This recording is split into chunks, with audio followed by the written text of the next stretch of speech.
let me provide you the latest update on the new Philippine immigration law. I was able to look up the Senate version of this new Philippine immigration law, and let me provide you the updates or the changes or the proposed changes that will happen or will be implemented once this new law is passed. For those foreign nationals who wanted to have a permanent residency in the Philippines, then this video is for you. This is only the proposed changes. For immigrants, there are now quota and non-quota immigrant visas. For quota immigrants, not to exceed 200 of any one nationality for any one calendar year based on immigration reciprocity and allotment by the Commissioner of Immigration of the corresponding quota number. The proposed changes are implementation of preference visas. For first preference, you must show service and qualifications such as educational, technical, or specialized experience or exceptional ability in sciences, arts, professions, or business. Second preference, parents of a naturalized Philippine citizen. Third preference, spouses or minor children of foreign nationals who are lawful permanent residents of the Philippines. And fourth preference, parents of foreign nationals who are lawful permanent residents of the Philippines. Now, the Commissioner, with respect to the first preference, shall allot not more than 50% of the annual quota allotment up to the end of June of each year, and if it's not utilized, it will be carried over to the second, third, and fourth preference. Any unused quota for the calendar year shall not be carried over and utilized for the ensuing calendar year. Let's move on to the non-quota immigrants, which means that there will be no regard to numerical limitation and immigration reciprocity. First, a non-quota immigrant visa can be granted to the spouse of a Philippine citizen.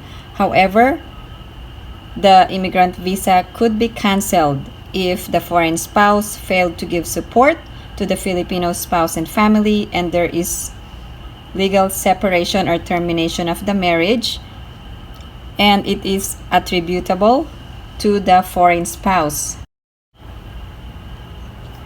Second, a person of Filipino descent regardless of generation. For example, if you have a grandparent or a Filipino parent, you could also apply for a permanent residence in the Philippines.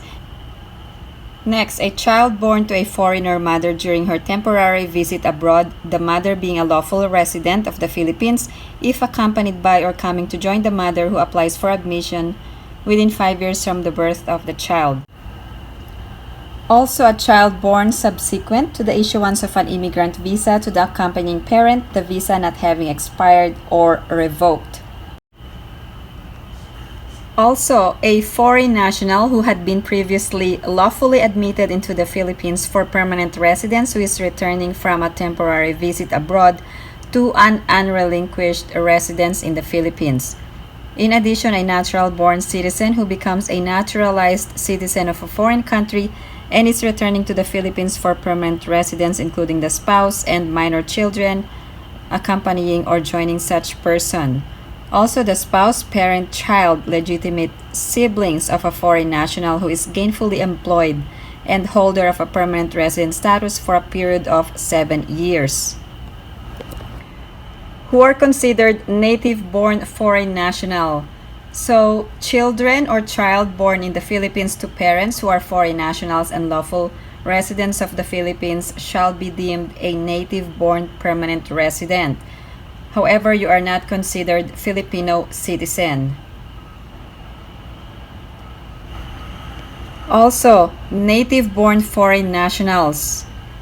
For example, for non-immigrants,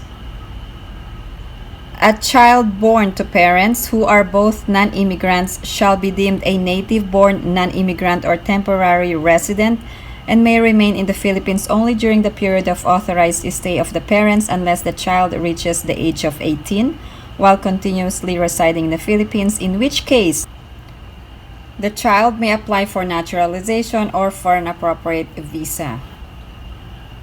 Let's talk about the adjustment of status. If you are a foreign national on a non-immigrant visa, for example, temporary visa, you can be a permanent resident if you make an application for such adjustment, and also you are eligible to receive a quota or non-quota immigrant visa and is admissible to the Philippines as a permanent resident, and a quota immigrant visa is immediately available to the foreign national at the time of application without the need of first departing from the Philippines.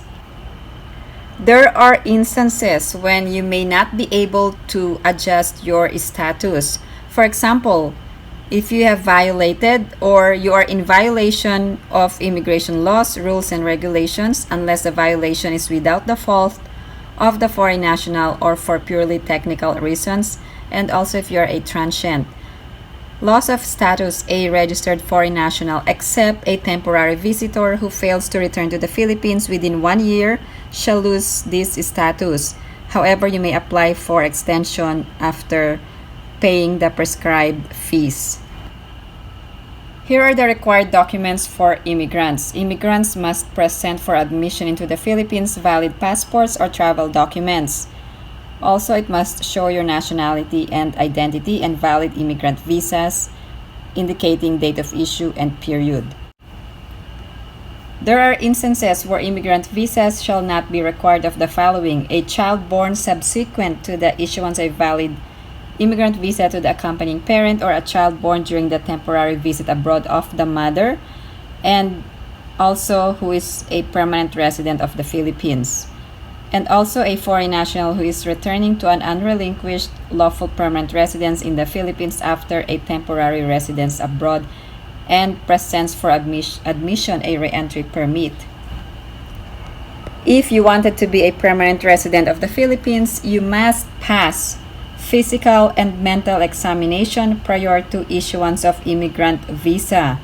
So the consular officer will require you to submit to a physical and mental examination in accordance with the rules of the Commissioner of Immigration. Also, all immigrants, if you are planning to leave the Philippines, you must apply for re-entry permit with the intention of returning in the Philippines. In addition, you must also secure an immigration clearance if you leave the Philippines. Also, you must have no pending obligation with the government or any of its agencies. In addition, you have no pending criminal, civil, or administrative proceeding which requires continued presence in the country, and there is no ongoing legislative inquiry where the immigrant is called upon to testify as a witness. If you have any other questions or comments, please post them down below and I will get back to you as soon as I can. Thank you guys for supporting my channel, and if you haven't liked this video, please give it a big thumbs up. And if you haven't subscribed to my channel, please subscribe and hit that notification bell. I always welcome new subscribers.